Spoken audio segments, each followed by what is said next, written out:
మీకు ఏమని ఈ పోస్ట్ 'రభస' గాని లేదంటే పోస్ట్ 'కీచక' గాని ఇమ్మీడియేట్‌లీ గెట్టింగ్ డౌన్ టు అంటే టిల్ 'నర్తనశాల' దాకా.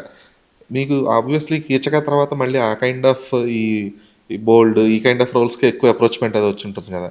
సో వాటిని ఎలా నేను అవాయిడ్ చేయగలిగారసల? నేను చెయ్యనని చెప్పేదాన్ని అంతే. మా ఓకే. మమ్మీకి ఇచ్చేదాన్ని. లేదండి తమిళ్ సినిమా చేస్తోంది, బిజీ ఉంది. ఏదో అబద్ధం చెప్పి ఇగ్నోర్ కొట్టేదాన్ని. తప్పించుకునేవారు అంతే. మొత్తానికి.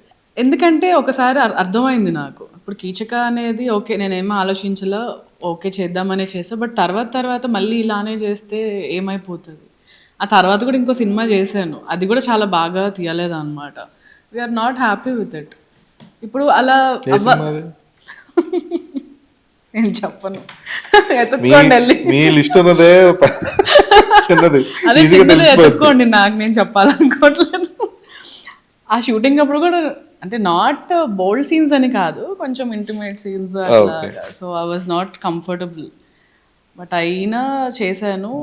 షూటింగ్లో కూడా చేయనని చెప్పి గొడవ అన్న డేస్ కూడా ఉండింది. Because I want to portray myself in a way. కానీ అది మనం చేసుకోలేము. ఇప్పుడు మన నాకు ఇలా చేతిలో ఉండదు. నేను ఇలానే చేస్తాను. ఇక్కడ అదే అయ్యింది. నాకు ఇలాంటివి వద్దు, నేను ఇలానే చేసుకుంటాను.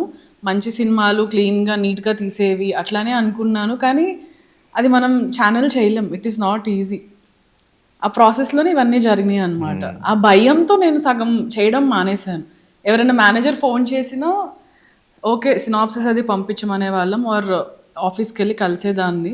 కొంచెం తేడాగా అనిపించినా వద్దులే ఏదో ఒకటి చేసాకంటే కామ్గా ఉండడం బెటర్ అని చేయకుండా ఉండేదాన్ని. So I used to do photo shoots or brand collaborations చేస్తూ ఏదో ఒకటి చేస్తూ బిజీ అయితే ఉన్నా. ఓకే. బట్ ఇది డెఫినెట్లీ ఆ భయాల నుంచి బౌండరీస్ అన్నీ వచ్చేసాయి నాకు. ఓహో! యా సో అప్పుడు ఇంకా సెల్ఫ్ రెస్ట్రిక్షన్ అనేది స్టార్ట్ అయింది. అక్కడ స్టార్ట్ అయింది. బట్ అంటే